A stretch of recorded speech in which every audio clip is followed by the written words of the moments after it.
This is the Dungeon Master's Handbook.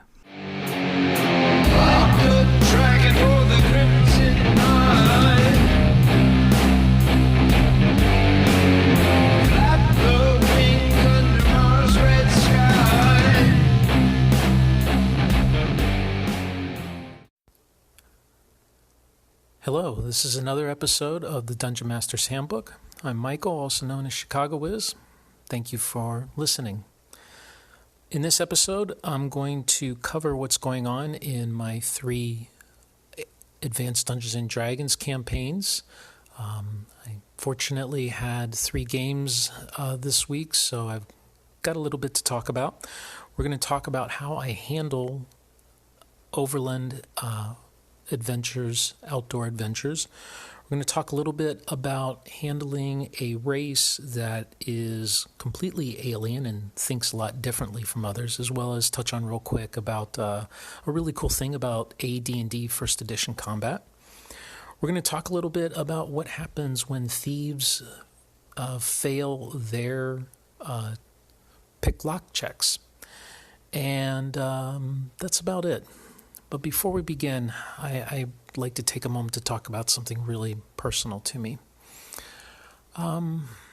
Last Wednesday evening, my son passed away. There's really no easy way of saying that. Vincent Victor was 25 years old. He lived in mid-state Illinois, was going to school. He was going to be an artist, perhaps a teacher in art. And it was a stupid, random accident that took him away from us. I don't even know how to process this. And as I tell a lot of people right now, I'm in active denial and distraction phase. But the grief nibbles at the edges. Vincent and I had been estranged for some time, and we had reconnected, fortunately. And one of the things we reconnected with was through Dungeons and Dragons. Vincent played 5th edition. Vincent had known that I was really into Dungeons and Dragons and had seen me painting my little figures. And we connected over that. Vincent showed me his drawings of his characters, and I showed Vincent pictures of my stupid little lead figures, and we encouraged each other. I guess I don't have any really words of wisdom right now because I'm still crawling through this myself. But if you have your loved ones close, hug them tight. And if you don't, go get close to them and hug them tight. We are not promised tomorrow, and things can happen in a blink of an eye, and then it's gone. And it's really important that you make those connections. Okay, so I know this is a little bit soon. I didn't promise that I was going to have regular podcasts, and here I am podcasting right away a week after my resurrection episode. But it just so happens that this past 7 days I had an online game. I had my monthly tabletop game, and I had something interesting happen in my play-by-post games, so I wanted to take a few minutes and talk about those. So all 3 of these games, as I've mentioned before, take place in the same campaign world, but separated by vast geography, basically taking places on different parts of a continent that's the size of the landmass of Russia. And in one case, the play-by-post game is taking place 2 years in the past because things move very slowly in play-by-post games. So let's talk about the online game first. The online game the PCs are going through a bit of a travel right now. They started off in a small little backwater village, and now they're traveling to the nearest larger town in order to get rid of some of the treasure that they've collected and to try and get better equipment. Little podunk village isn't going to have 3,000 to 4,000 gold pieces just laying around for the party to get rid of their hard-earned loot. And yes, they've earned about that gold amount in some of the gems and jewelry that they've collected. So they're on the road. There has been a lot of digital and actual ink spilled on how to do overland adventures, and I've gone back and forth over the years with a lot of different techniques, trying out the day-by-day, hex-by-hex, hour-by-hour slog. I've tried point crawls. I've tried summaries. I've tried a lot of different things, and the technique that I've settled in on for the time being is I give the players a choice. They have the option of doing a day-by-day type of approach where, each day we'll cover, does anything happen during the day? Okay, the evening ends and you are at some sort of a road stop. Like in the way I do it, road stops are villages, hamlets, camps, basically some place that they're not camping out and fending for themselves. Not every day would end with a road stop, so maybe they're camping out. Something may or may not happen during that day, but at least, there's kind of a sense of day by day. And some people like that. The other option that I give to my players is that, you're going to travel until something happens. And if that's 3 to 4 days, then fine. 3 to 4 days passed, blam, and 5 seconds, and now you've hit a day where something happens. We'll go through what happens, and then we'll continue on until they get to their destination, or until they get to something that's absolutely so interesting that they would have to stop, which I guess technically would count as an encounter, so it's the same thing. Anyway, now, my preparation, though, is something that handles both.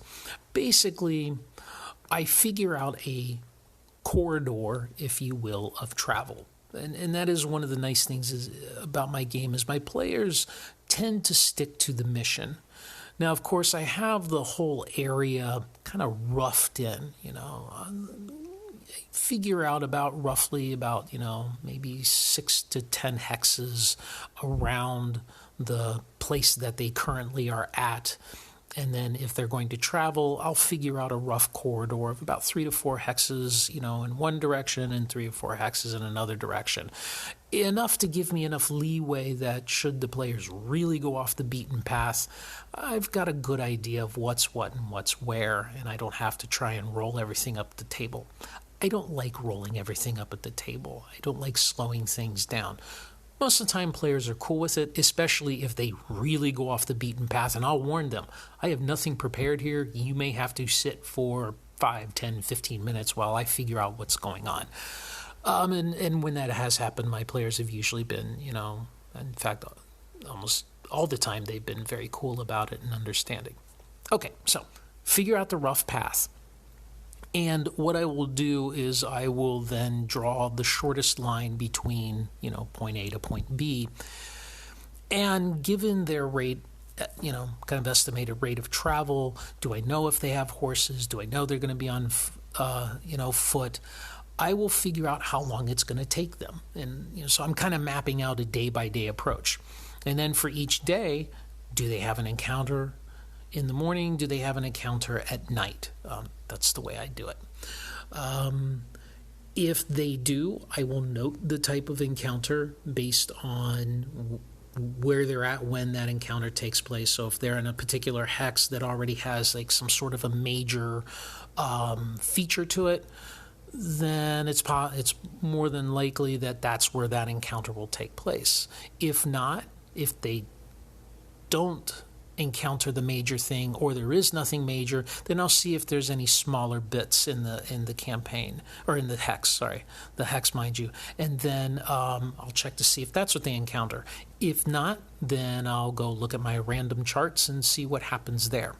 So kind of taking a step back, when I map out my hex map, there's a approach I take that I stole from a blog post called Welsh Piper.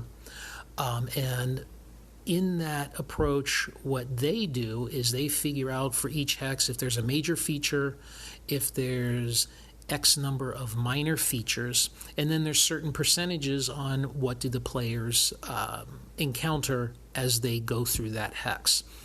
Now, I like to build things with a story, so usually my major and minor features will have some sort of connectivity to each other, some sort of relationship, if possible. Not always, but, I like to tell a story. Okay, so as I'm mapping out the players travel by day to day, my hex map and my hex key will give me those tools to figure out if there's an encounter there, what'll happen. And so I lay all of this out for their projected path, if you will. And if maybe there's some natural branch points, I'll kind of figure that out too. Now, in reality, this is just a list. It's a list of days, and I think they'll be in this hex in this day, I think they'll be in this hex in this day, and so on and so on. Here's the encounters that happen.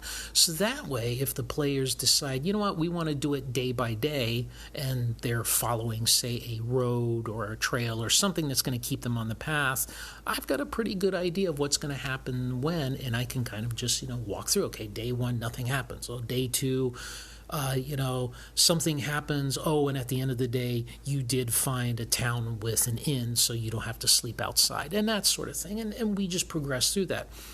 However, if they want to just jump from encounter to encounter or major thing to major thing, then I also kind of have that mapped out where I can quickly look at my list and say, okay, for the first 3 days, nothing really important happens, and you end up spending a total of 8 gold each on, stopping and meals and whatnot, should you choose to.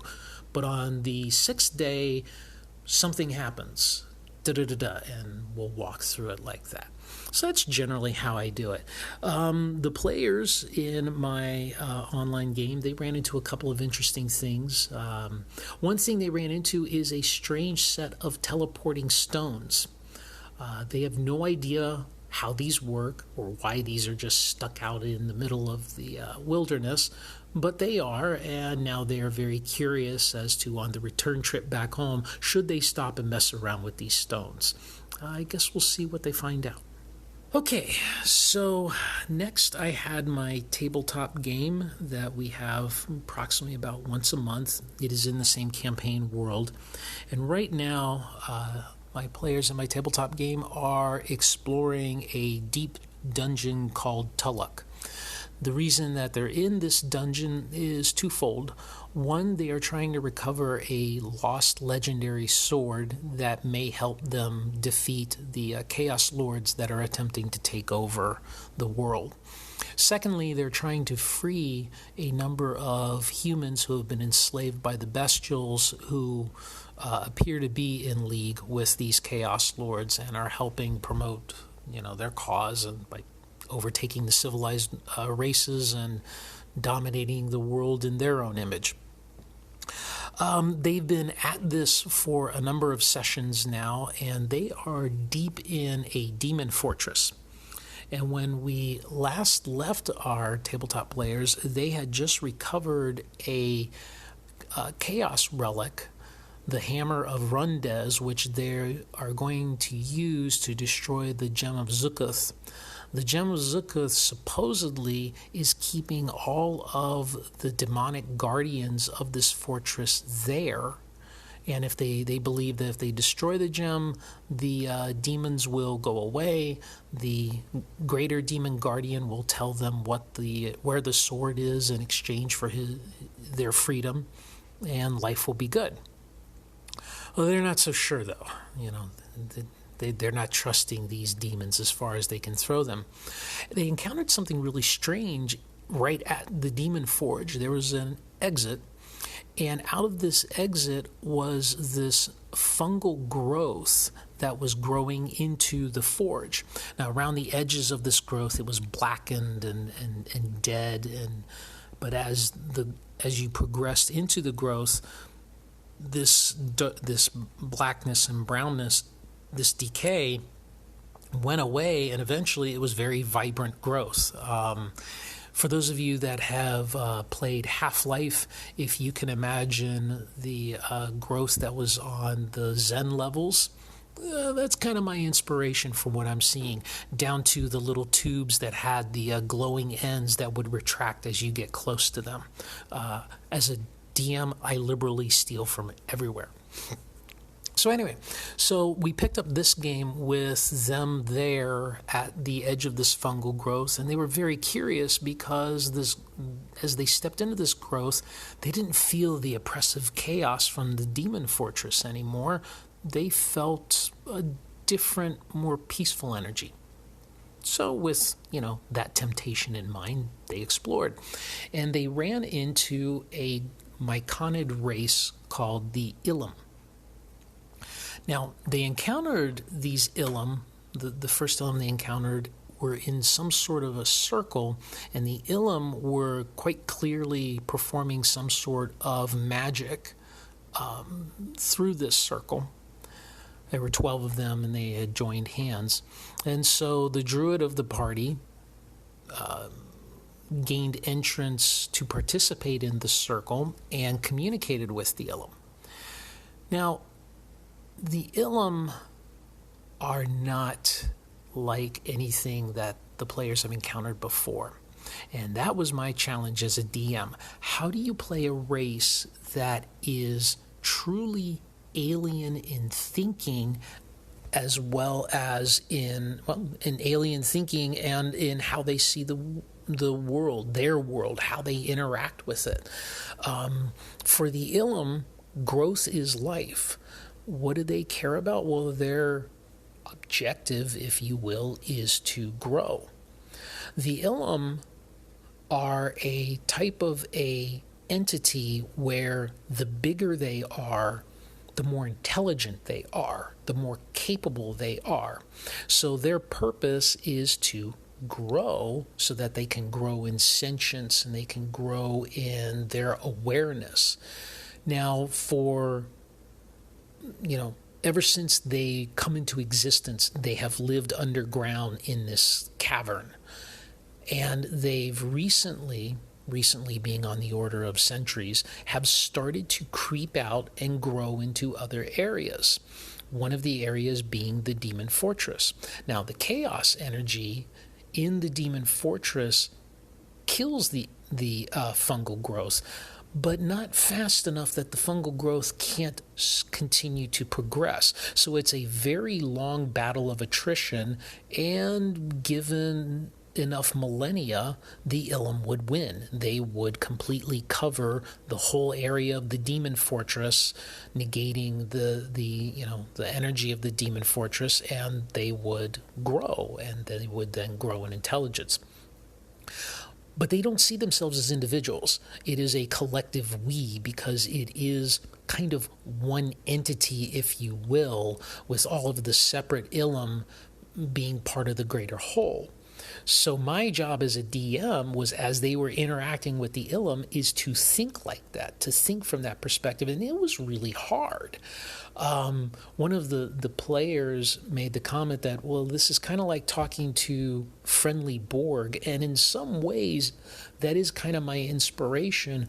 But whereas the Borg didn't care about the other races, and they were interested in just gaining the technology and changing the other the species into perfection.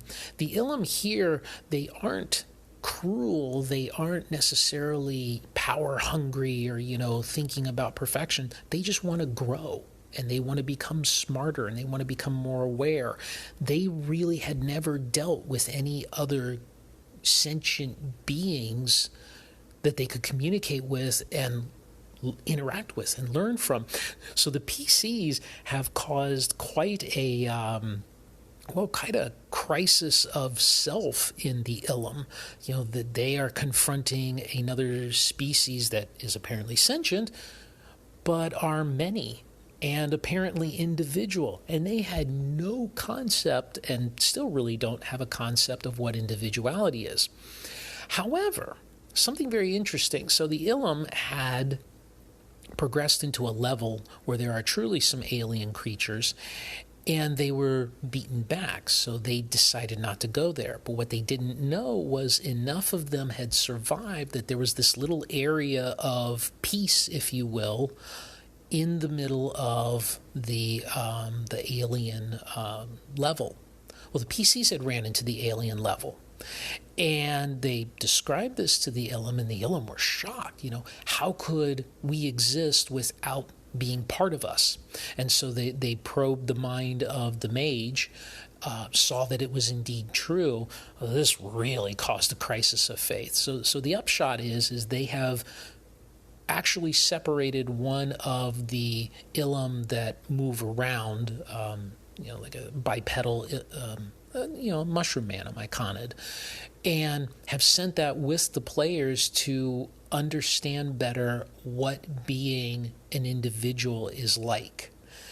There's a lot of role playing that went on with this. It was pretty tough, but the players just had an absolute blast with it. I was really forcing them to step outside of their comfort zone. Most of what they've done right now has been, combat and exploring and finding out where things are. Now they're really having to deal with something just strange that isn't about roles, that isn't about, finding out what's there. They have to talk, they have to negotiate, they have to explain things, what's a weapon? Why are you fighting these creatures? Why don't you just allow yourself to die? Death is part of life. Growth is life. Something else will happen. And they're having to explain the very essence of why they do what they do to this thing that has no reference. So it was a very rewarding game yesterday, and I'm really looking forward to seeing where they go with that in the future. One real thing I wanted to cover from my tabletop game before I continue on to the play-by-post game is to touch really quick on AD&D combat. And I'm going to cover this in a future podcast because for the past 10 years, I haven't done by the book Advanced Dungeons & Dragons First Edition combat. I kind of fell into the belief, as many people do, that First Edition AD&D combat is some insanely complex thing that you need, wheel computers and big long documents to do. I'm here to tell you that is furthest from the truth. And I have to credit a gentleman on some of the Advanced Dungeons & Dragons Facebook groups. Unfortunately, he's no longer there, but a shout out to Jeff Mabry. You showed me that First Edition AD&D combat really is easy. And here's kind of a teaser taste, if you will. One of the things that I'm teaching my players is that initiative is not the first step into combat. We are all used to roll for initiative, and a lot of that comes from the basic expert game, comes from the war games that D&D shared lineage with, the idea that you have to see who goes first. In AD&D, that's actually not the case. In AD&D, you look at the situations first to see if initiative even applies. Let me give you an example. Charging. In Advanced Dungeons & Dragons, charging is an action where you will enter into combat and fight in the same round. Now, there's pluses and minuses. The pluses to charging is you get to move and fight in the same round rather than kind of moseying up and preparing yourself and then launching into melee the next round. The other thing about charging is that the impetus of your charge, the ferocity of your charge, gives you a bonus to hit. The downside is that your armor class is not as good. You're not defending yourself as well, so it might be easier for those who are being charged to attack you. In addition, if your opponent has an appropriate polearm weapon, they can set to charge, and they may cause you double damage. Well, a charge doesn't work off of initiative. A charge is based on the person saying, I'm going to charge this group, or I'm going to charge this opponent.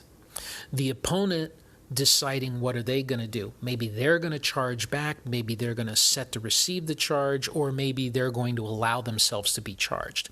And then figuring out At the end of the charge, wherever they meet, who has the longer weapon? Initiative doesn't even come into play here. But there may be other parts of this combat where they're not charging. They're already in melee. They may be casting spells. They may be doing something else. So initiative may or may not apply to these other groups as well. I'm going to cover this a little bit later because AD&D combat is truly something that is rich. It takes a little explaining, but once you do explain it, it is absolutely nowhere near as difficult as everybody makes it out to be. Okay, so let's talk about the play-by-post game real quick. They too are in a dungeon. They are exploring a abandoned ruined temple right now. And they've ran into a couple of interesting things. They ran into a secret door that was covered in plaster. So they chipped away the plaster and found out that there's this big, huge block, which is about the width of three individuals and is as tall as an individual. And they're trying to figure out how they can manipulate this block to get whatever's beyond it. They've also ran into an extremely heavily locked door. And what I mean by heavily locked, it's that the locking mechanism itself was very large. The bars that come out of the lock to hold the door in place are very large. So it was going to take some effort for the thief to pick it, to unlock it. Now, normally on most locks, if it's a player whose class is thief, I'll let them have the picking. You know, it's more of a function of time than it is of ability. However, if it's an intricate lock or it's an important lock or it's perhaps a trapped lock or it's a difficult lock like this one was, I will go ahead and make them roll.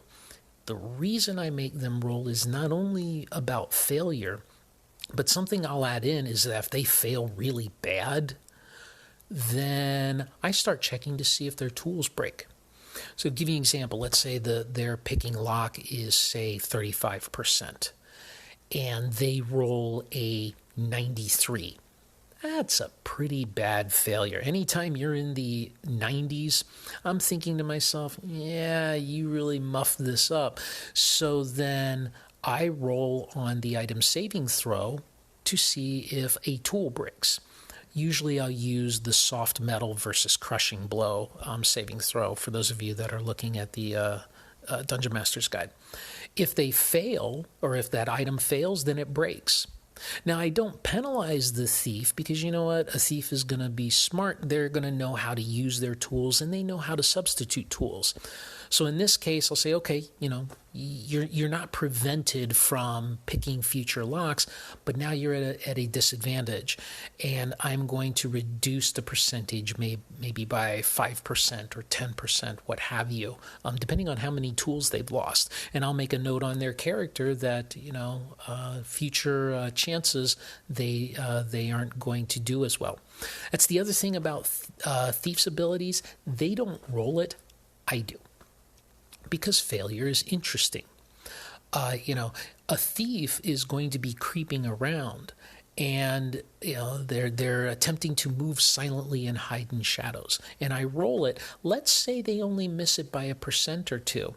I will tell them, oh, you think you're sneaking around and you're quiet, but knowing in the back of my head that there is a good likelihood now that they may be found out because they think they're doing okay, but they're really not.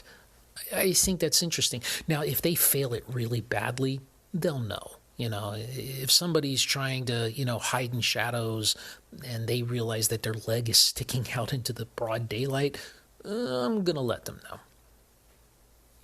Okay, so we're coming up at about a half hour, and I don't like my podcasts to ramble on, and we've talked about all the things that I really wanted to talk about. A couple of final notes. I have started releasing a zine based on my 3 hexes. I did a series of blog posts in 2017, 2018, called 3 hexes. The idea is that you don't need to map out an entire world to start a campaign. You literally only need 3 things: an idea of your campaign, your home base, and 3 locations for the players to choose from to go find things to do, hence the 3 hexes. I wanted to release a book, but that's really not in the cards for me to be able to do. So I'm got a lot of material written where I took those posts and juiced them up and made them a lot better. And so I'm releasing them in the form of pay what you want zines. I'll put the link to the Drive-Thru RPG site where you can go and pick these up if you want. Give them a look. Really, it's pay what you want. If you get something out of them, hey, $1 would be appreciated. If you don't have $1 or you don't want to pay for it or you don't think it's worth it, absolutely no worries. Enjoy the download. I'm going to be releasing these about as frequently or infrequently as I release these podcasts, so I may, put a lot out there, and then it may take a month or 2 for me to release another one. But I hope you enjoy them. I hope you'll give them a look and let me know what you think.